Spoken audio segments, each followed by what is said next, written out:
हिरण और बीमार शेर। एक अफ्रीकी जंगल का शेर बूढ़ा हो रहा था। उसकी ताकत कमजोर हो रही थी। वह जानवरों का शिकार करने की ताकत खो रहा था। कई बार वह अपनी कमजोरी के कारण शिकार नहीं कर पाता था।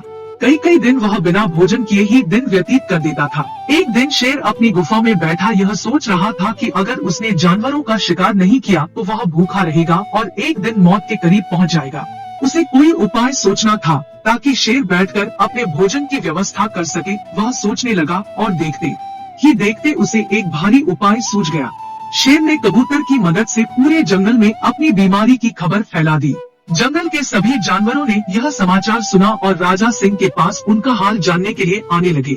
शेर शिकार करने में असमर्थ था, इसलिए जब जंगल का कोई जानवर उससे मिलने गुफा में जाता तो शेर उसे पकड़ लेता और मार डालता और अपना भोजन बना लेता। रोज जंगल का कोई न कोई जानवर उसकी गुफा में शेर के बारे में पूछताछ करने आता और शेर के जाल में फंस जाता।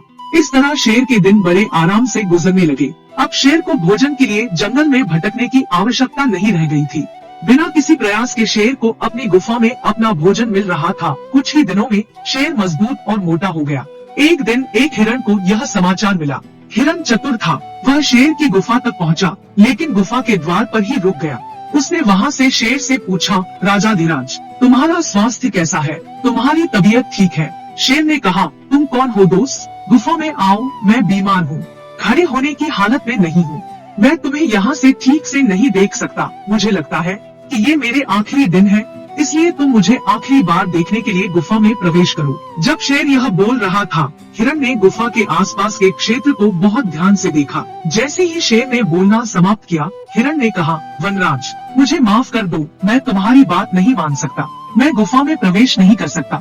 मुझे आपकी गुफा के अंदर जानवरों के पैरों के निशान दिखाई दे रहे हैं, लेकिन बाहर निकलने का कोई संकेत नहीं है। तो मैं समझ गया कि अगर मैं अंदर आ गया तो आप मुझे अपना शिकार बना देंगे और मैं ऐसा नहीं होने दूंगा, इसलिए मैं यहाँ से जा रहा हूँ। हिरण जंगल में चला गया और सभी जानवरों को बूढ़े शेर के बारे में बताया। उसके बाद कभी कोई जानवर शेर से मिलने उसकी गुफा में नहीं गया। इस तरह हिरण ने अपनी बुद्धि से अपनी और जंगल के अन्य जानवरों की जान बचाई।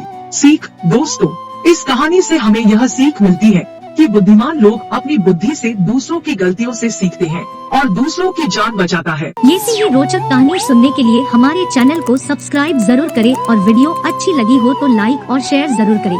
मिलते हैं फिर एक नई रोचक कहानी के साथ।